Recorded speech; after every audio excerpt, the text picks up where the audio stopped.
If you are wanting to learn how to connect an older flat screen TV to an older soundbar like I had to teach myself how to do, just keep watching. Okay, so first things first, I have a Roku TV. The brand is TCL.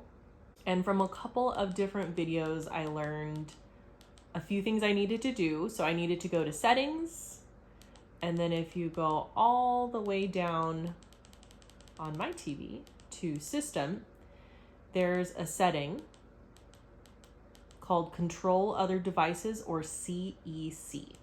And this one for me was unchecked, so I checked both of these boxes and I returned back to the home screen. All right, the next thing I had to do was go to the back of my TV with an HDMI cord. I'm gonna zoom in just a little bit. And it'll say HDMI 3, and you can see that it says 3ARC.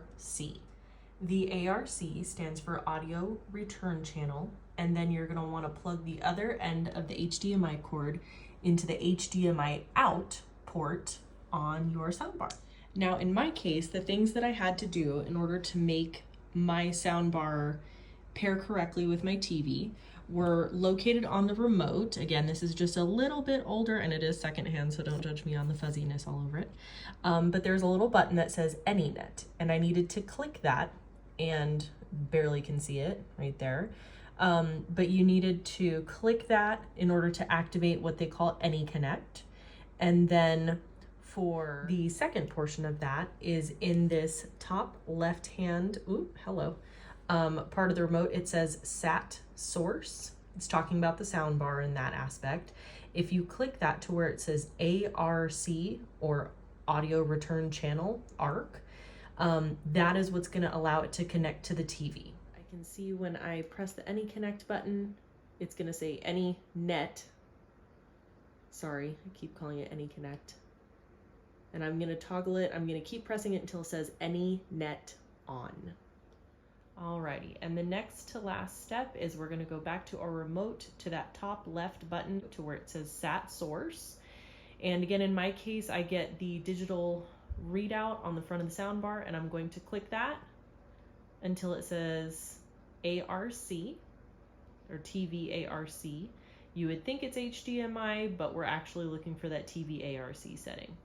The items I know that I had to change back after I thought I was helping by changing all these settings were going to remotes and devices. For speakers, since I didn't have a Bluetooth option for this soundbar, I needed to make sure that nothing was pulling in for new speakers for me, because for me it is just the soundbar. There's no subwoofer, there's no wireless speakers. There was also in audio, I went in here and I thought I needed to put it on TV speakers. I tried optical, I tried auto. I had also went into digital output format, and I tried every single one of these, just leave it on auto. And then once again, if we go back down into system and scroll down to control other devices, then click on, once everything is connected, go ahead and click on search for other devices, and you will see off to the right hand side how it says HDMI 3 SAT.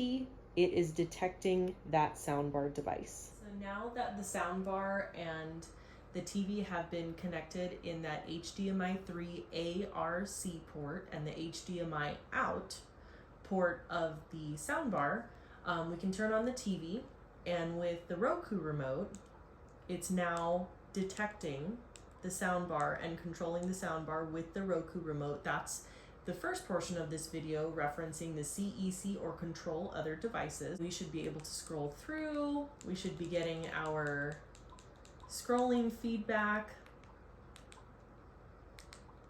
And if we go into, say, Netflix or something like that, we can hear the sound coming out of the soundbar, and that should solve your problems.